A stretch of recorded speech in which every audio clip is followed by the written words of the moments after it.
The TC System 6000 has been a staple in mastering and mixes houses around the world for years and years. These multi-effect processors can be heard in countless top hits, and they have been among the favorite tools of legendary engineers. The original complete System 6000 was about $20,000.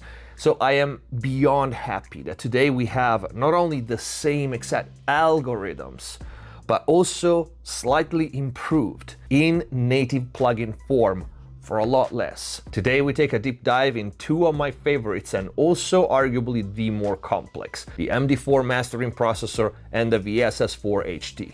Let's go.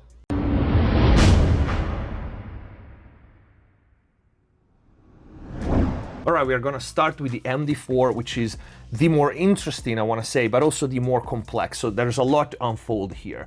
And this multiprocessor has been on countless hits, but they didn't just transfer the algorithm. When coding for a different platform, there are some changes, there are gonna be some changes. So they actually had a full team of experts, and that includes mastering engineers like Bobcats to sit there and make sure that they actually sounded the same, if not better. MD4, this was for the longest time a one-stop shop for mastering. In fact, we have a high resolution full parametric equalizer, which can be, of course, stereo, dual mono. And one of the differences from the original is that this one now has 6 bands as opposed to 4 bands. This is the most straightforward module, so I'm not going to spend too much time on it. Very familiar layout. You have the nodes here that you can click and drag. And at the bottom, you have the big numbers that change automatically when you touch one of the nodes. And of course, you can fine tune it here. You have several filters. That's something that I really like. For example, for the filter, you have Butterworth, you have Bezel, all kinds of shelves. At the top you have EQ Link, which separates left and right, and at this point you can EQ differently while seeing the curves for both channels. I want instead to focus on the 5-band multi-band compressor that is in the MD4. And it's arguably the secret weapon of this plugin. This is not your usual multi-band compressor. It's not a linear phase compressor, yet the filters are so well designed that have been the choice for many mastering engineers for a reason. Here at the top right, you have the 5 segments that show the gain reduction. So let's start playing something. I'll seek you out, flay you alive. One more word and you won't survive. All right, so we can see our gain reduction for each band. We have threshold, ratio, makeup gain, attack and release.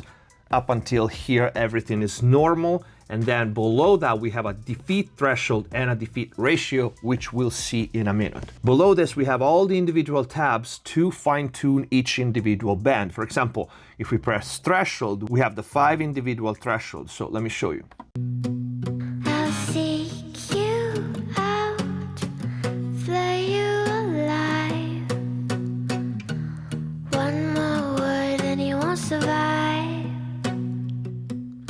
Okay, I lowered the threshold on the very low band and I eased out a little bit the 3rd band where most of the vocals is, just to give you an example. And then if we click ratio, now we have all the individual ratio for each band. Makeup gain, same thing, we have all the individual values. I'll seek you out, flay you alive. One more word and you won't survive. And you see here in the meter, you have the levels of each individual band, the graphic representation, so you can have a look at your curve, at your output curve. Attack, once again, all the individual attack here, and then all the individual releases. And notice that the global controls remain the same while you scroll through the different tabs. And that's cool because once you set attack and release individually, then you can move the threshold. I'll seek you out, flay you alive. One more word and you won't survive. I'll seek you out, flay you alive. Notice how much cleaner and open and more controlled is the track just with this pass on the multiband compressor here. Last tab is of course the crossovers. You can change the frequency, the corner frequency for each band. But this is not what it makes this multi-band compressor as great as it is, because this is pretty much standard, although I absolutely love the layout of it, and ergonomics play a big role in the results that you get. We now need to go to the main page. We have the normalizer gain, trim for left and right individual. These are self-explanatory. But then we have two configurations, of course, stereo and mid-side. And below that is where the money is. We have 4 modes. We have normal, parallel, which is arguably my favorite, parallel unlinked, and then DXP. These modes are what make this compressor so unique. For you to hear the differences easily, I have to go back to the threshold and pull it down and start really compressing here. With these settings, back to the main page and try to hear the difference between normal and parallel first. I'll seek you out, flay you alive. One more word and you won't survive. I'll seek you out, flay you alive. I'll seek you out, flay you alive.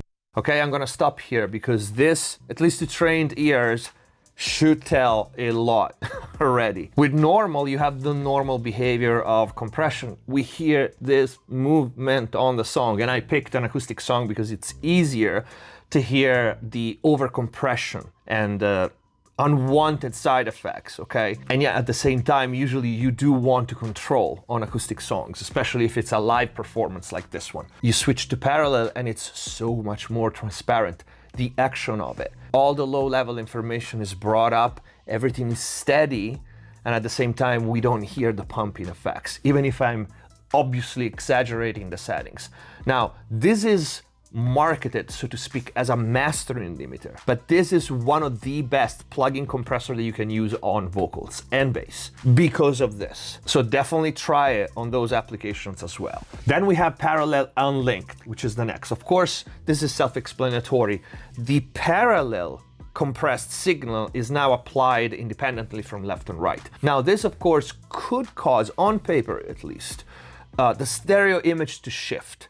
At the same time, this is parallel. So unless you do something crazy, you will have a much denser and steady mix or vocals or whatever it is that you're using if it's stereo, without really messing with the stereo image too much. And that's one of the beautiful things about this plugin and why it is the favorite for many. And then we have the last mode, which is another unique feature of this compressor. Keep your eyes here on the meter and see what happens when I switch from parallel unlinked to DXP.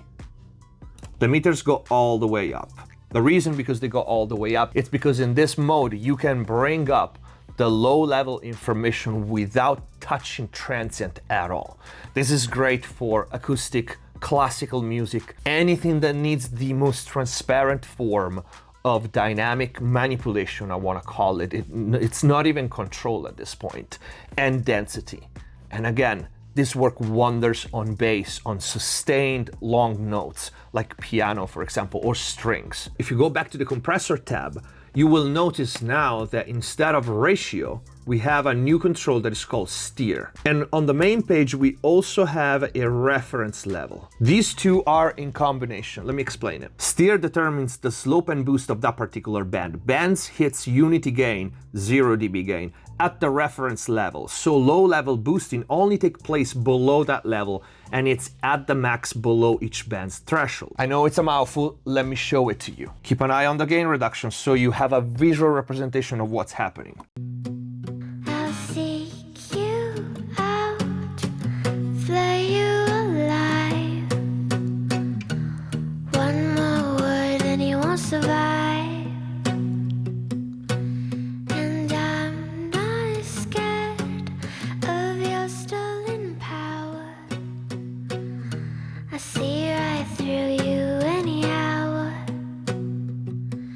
I won't soothe your pain. So you understand the correlation now between the threshold and the reference level. Now let's play with the steer control. I'll seek you out, flay you alive.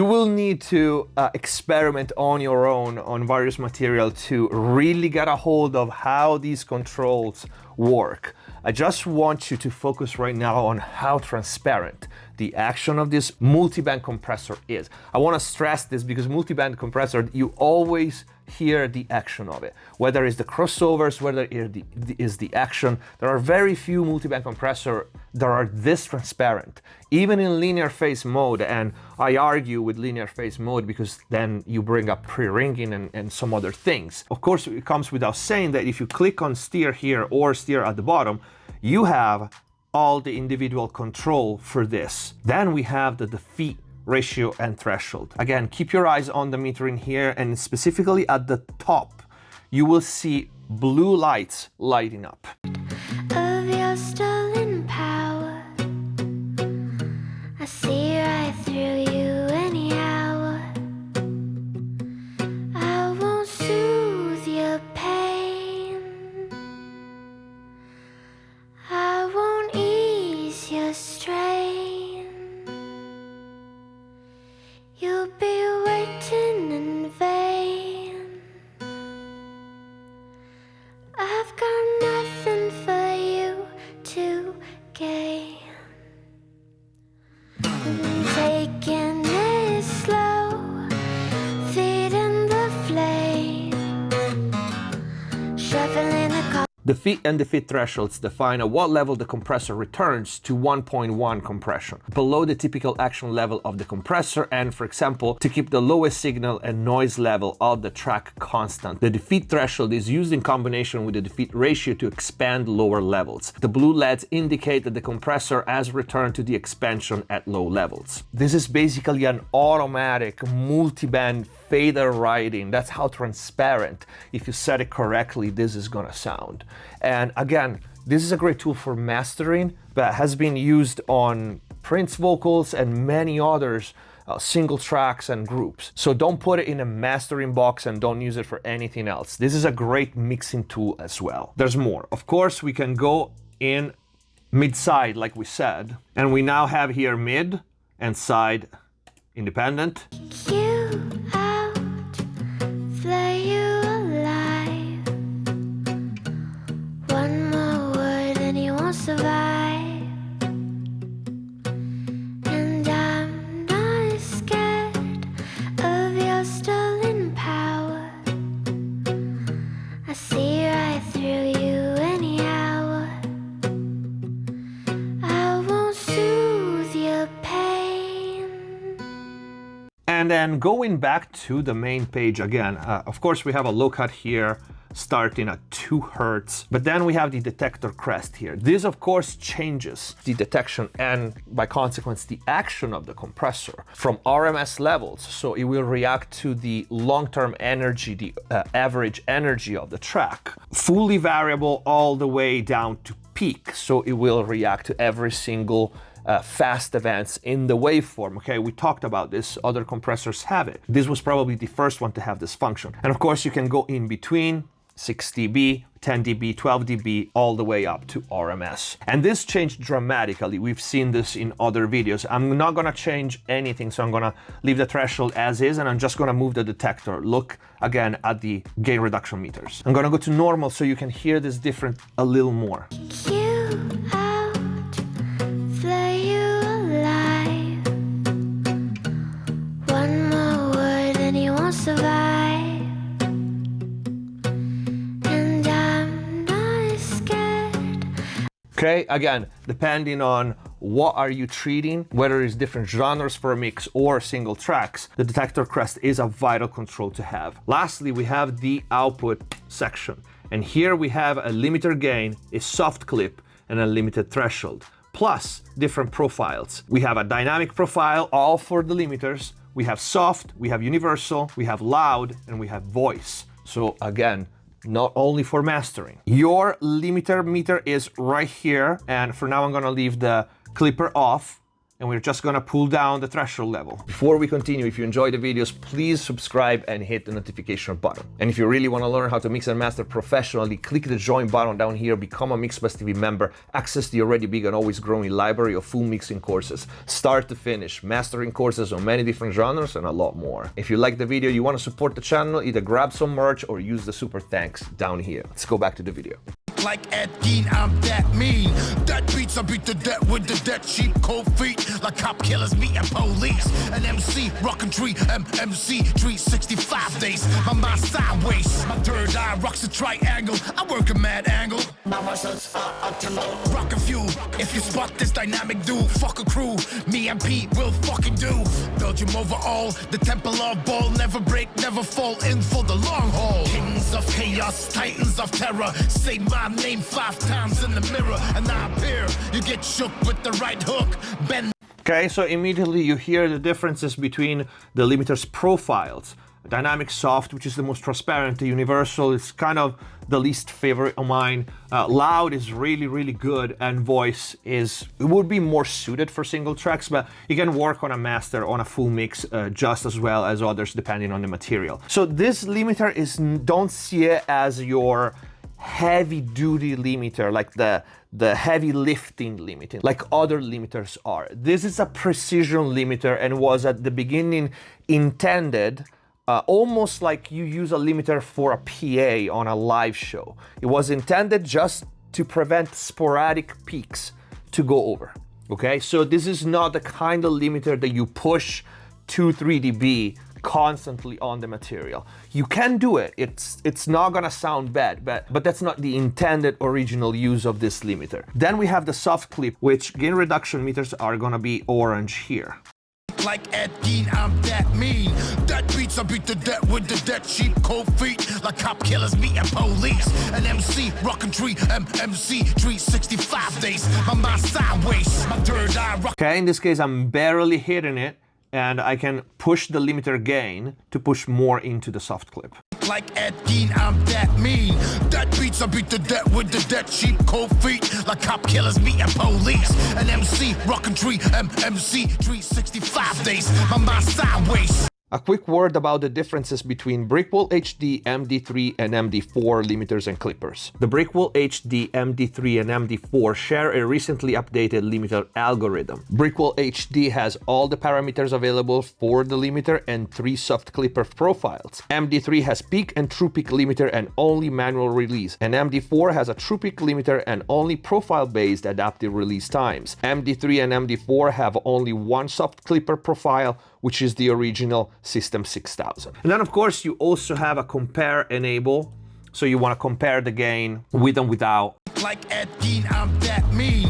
That beats, I beat the. You set your compare gain, compare enable on, and you have perfectly match bypass on bypass. Like Ed Gein, I'm that mean. That beats, I beat the dead with the dead cheap cold feet. Like cop killers meeting police. An MC rock. And it's great because you set the compare gain, so you can really match it by ears. And I think this is it. I mean, there's more, there's a little more if you dig really deep into, especially the compressor part. But this is a good overview. And of course, if you have questions, leave them in the comments down below. And this was the MD4. Now let's take a quick look at the other processor that I absolutely love from the System 6000, the VSS4, which you guys asked me to do a deep dive. Simply put, the VSS4 HD is straight up one of the best reverb ever made. Look at it as the Rolls-Royce of reverbs.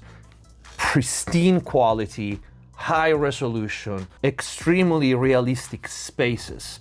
That's what this reverb is all about. So much so that this is, again, the reverb of choice of many great mastering engineers for those extremely rare occasions in which you can use a reverb on a full mix as part of the mastering process. I know this is a highly controversial practice, but it is a reality. And mastering engineers sometimes do use reverb on a master. Of course, it doesn't happen often, nowhere near often. But when it happens, VSS4 is probably the reverb that we are all gonna use for that. Before going into the details and the controls, simply listen to this. Default settings.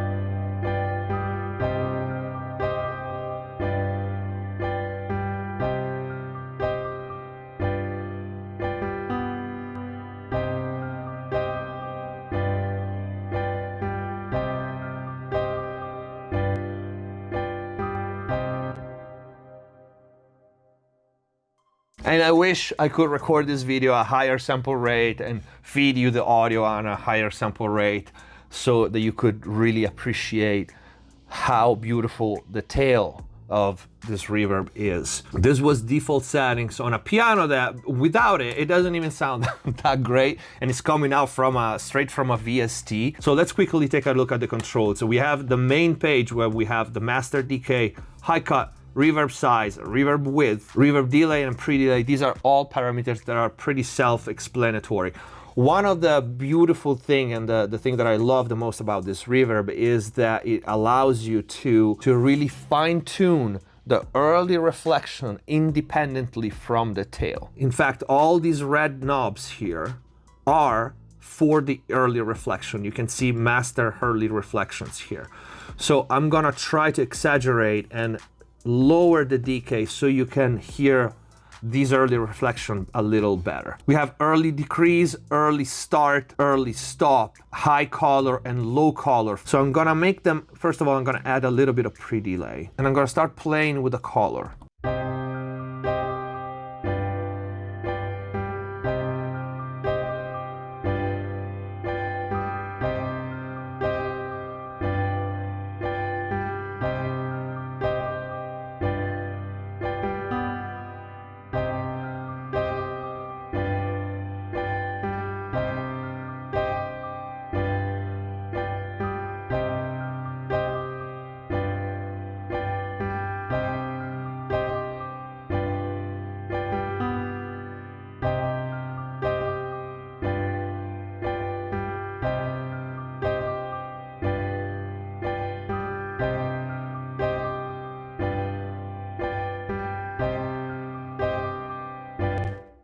So you can hear, you can play with the tone, you can play with the density of them, you can play with when they start and how they start. And of course, this changes dramatically when you change the location type. And the location type, you can change it here in the setup tab. We have jazz club, concert hall, Vienna hall, bathroom, parking garage, living room, theater, castle hall, church, cinema, oval room. So as you can see, all realistic spaces. And you can also see that it changes this dot here available, source 1, source 2, which change with our panning, right? And if you move this, you can see in Vienna Hall, you don't have that dot here at the bottom. In bathroom, you don't have the two mid dots and the top and bottom. This is important because the VSS4 is a true stereo.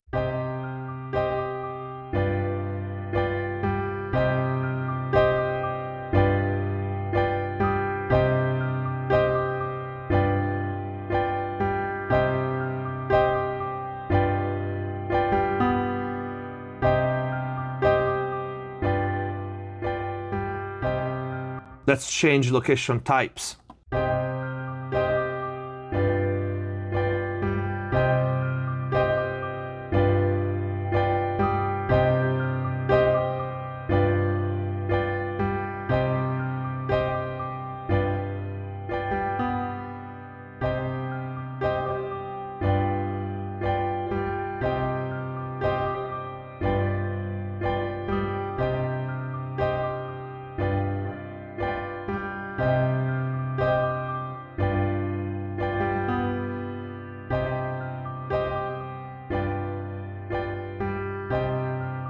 Cinema, for example, is one algorithm that I really love for vocals because it's got this very, very dampened top end, and also the Castle Hall is one of my favorite.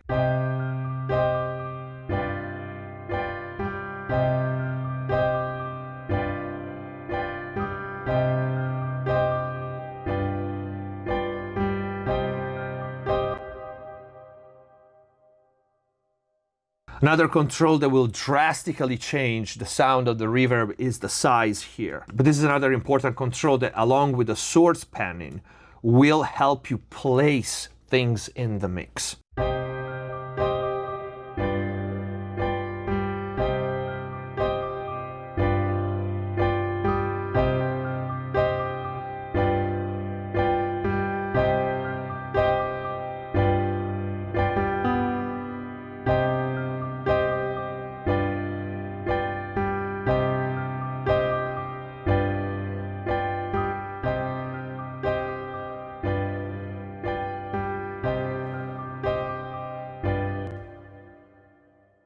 Then we have the color tab.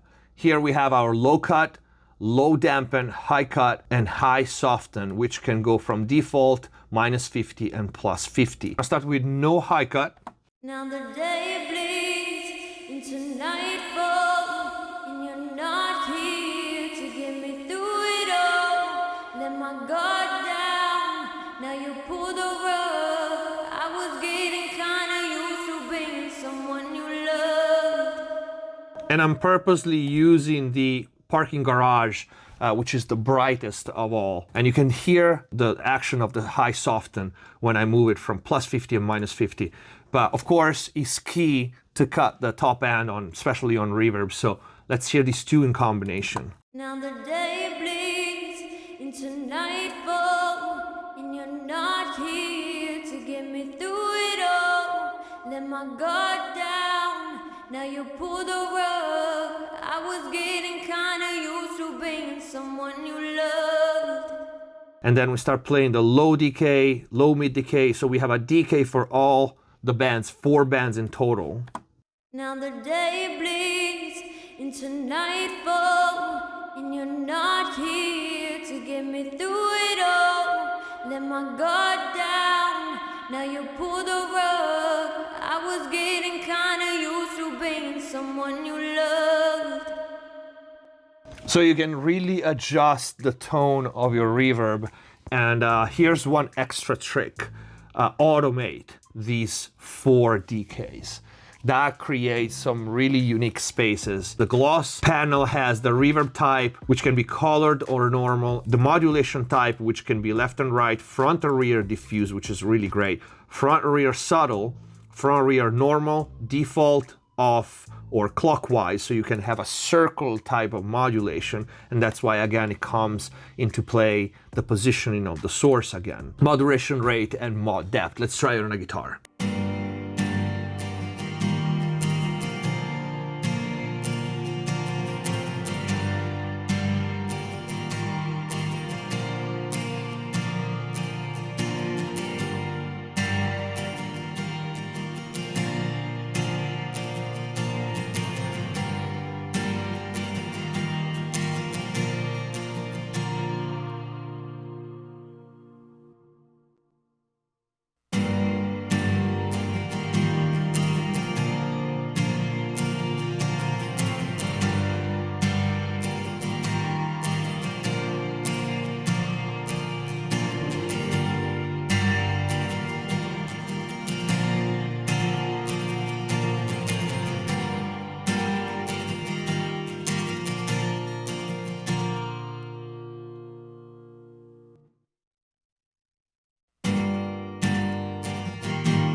And notice how absolutely amazing are the super small spaces, because the default on this plugin starts with a Vienna Hall, huge sound, 2+ seconds of tail. So we kind of had the bias, this is how you have to use it, which is great because the tail of this reverb, like I said, is amazing.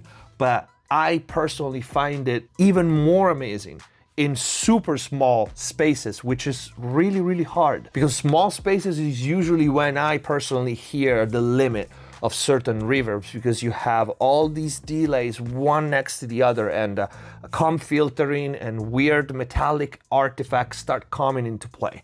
This one is so realistic for small spaces, and it just sounds smooth. That's one thing that I absolutely adore about this plugin. And because it's so realistic, you can really place things in the mix. Let's play with the sources.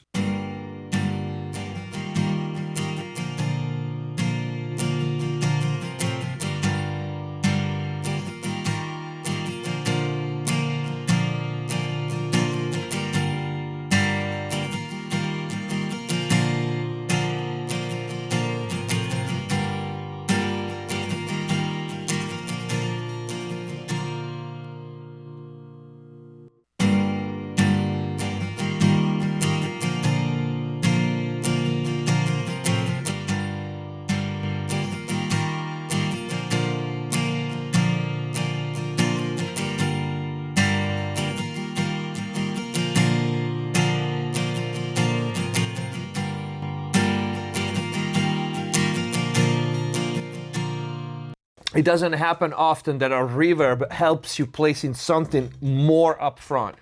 I think on this note, I will end this video, which is probably already too long. But this was the VSS4, another classic plugin that has been used on so many records. Anyway, this was the video. If you have any questions, leave them in the comment down below. If you like this video, please don't forget to leave a like. And if you feel like it, use the super thanks and support the channel. Thank you for watching. Subscribe if you haven't already. Stay safe. See you next time. Hands on my